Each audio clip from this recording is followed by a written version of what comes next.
Hey y'all, welcome back to Literate Liquors. I'm your host, John Hartness, and I am here with best-selling thriller author, fantasy novelist, middle grade magic weaver, and Shakespearean expert, AJ Hartley. Thank you very much. I am here. Yes. You are here. Just barely. So, this is Literate Liquors, and what I like to do when we're at cons. Welcome back. We're still at ConCarolinas. That's why the curtains haven't changed.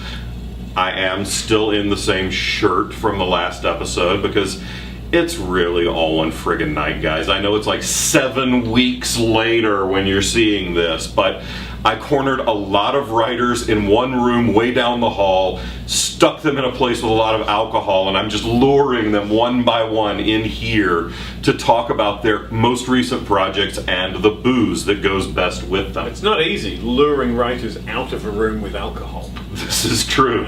I have to. All credit. I have to threaten because I'm bigger than all of them except James Tuck. And I have to carry his books down to the show floor tomorrow in exchange. So there was labor. I'm now James Tuck's bitch. That's an image that will haunt me. Yeah. By the way, there are no edits on this show. Oh, okay, good to know. Good to know. All right. So, AJ, what's your newest release? My newest release is Macbeth, a novel, which I co-wrote with David Hewson. I'm sorry. Can we back up to you wrote Macbeth with David Hewson? Yeah. Didn't somebody else write that a long time ago? No. I have this TARDIS. And we released it in 1599, and then this other guy fair stole enough. it. Yeah. Every British guy gets a TARDIS. It's a rule. Yeah. We all have our little police box at the end of the garden. Yeah. So what you've done is you've worked with David Hewson on a novelization of the Shakespeare play. Yeah. We were at a conference together, Thriller Fest, a couple of years ago, and we were there to promote a book called The 100 Must-Read Thrillers. Okay. Which was sponsored by ITW, the International Thriller Writers.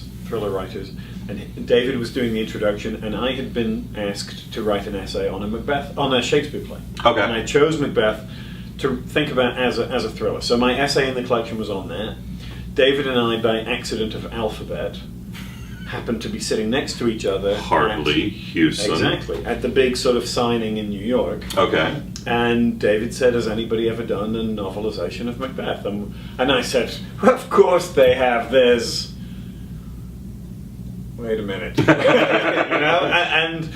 People have written very modern contemporary adaptations, like what was that movie that came? The Simple Plan. And wasn't there a Japanese Throne of Blood? The Kurosawa movie.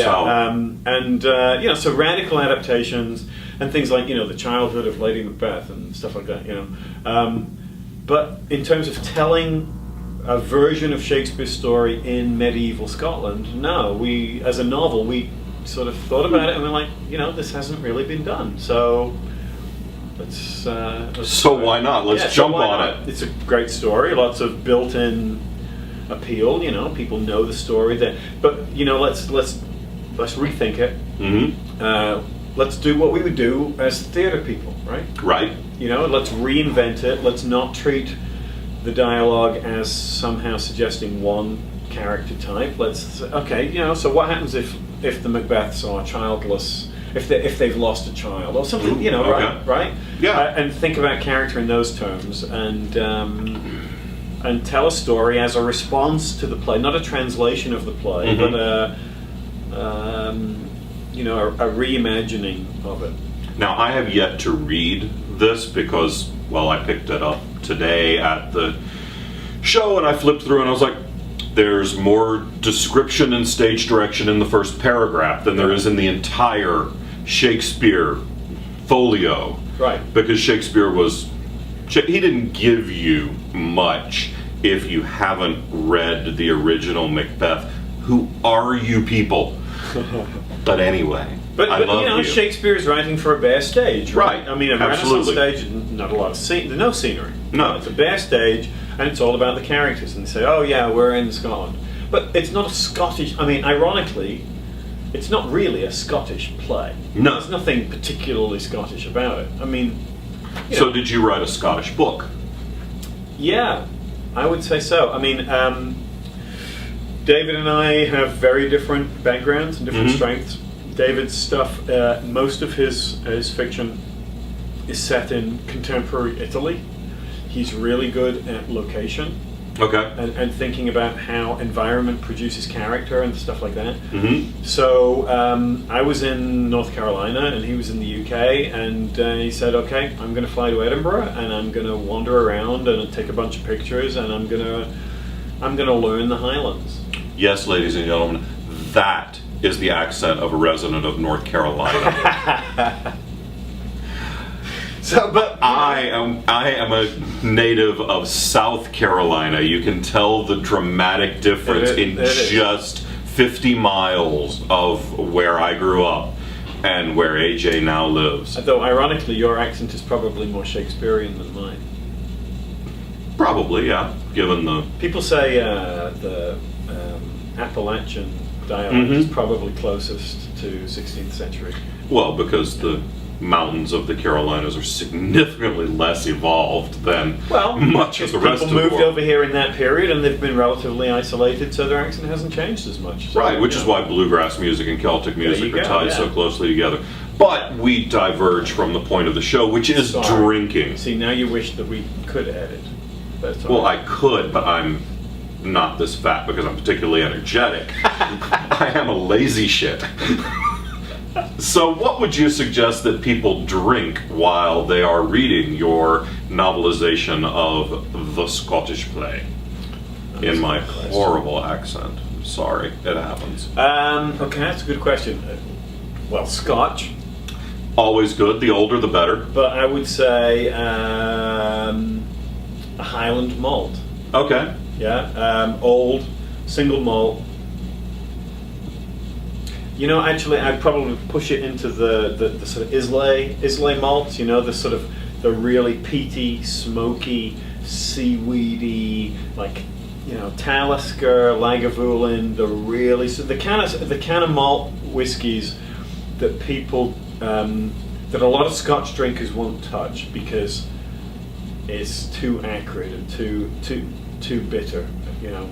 It's kind of earthy, grab you by the short hairs kind of Scotch. Yeah. So that for this story, yeah, that's what I would go with. You know, well, it's a very authentically Scottish Scotch. Well, but Macbeth is the story at its heart is very guttural and visceral, very raw. Yeah, absolutely, yeah. Alrighty then. Let's do that. So get some old school Scotch. It may cost you a little bit. But that's okay, because before you buy your overpriced Scotch, you're going to go pick up a copy of the novelization of Macbeth by A.J. Hartley and David Hewson, published by Thomas and Mercer, and it's available wherever paperbacks? Paperback? It's most easily available on Amazon. Because Thomas and Mercer are owned by Amazon, so a lot of other bookstores are a little leery of carrying what they think of as the competition. The alternative also is to get it on audio. Yes. Because it was originally written for audio, it's performed by Alan Cumming, and it's And Ken, if you don't know who Alan Cumming is, for God's sake, who are you people? I'm a theater goof. Come on. And today is Saturday. Oh, it's early Sunday at this point. Yes. On We've been drinking a while. Tuesday is the Audis. Oh, yes, and this is nominated for an Audie. For an Audie, yeah. That's fantastic. So by the time this airs, you will know whether it's an award-winning audiobook or not. But it is a timeless tale of love and hubris and envy and patriotism and all of these other things.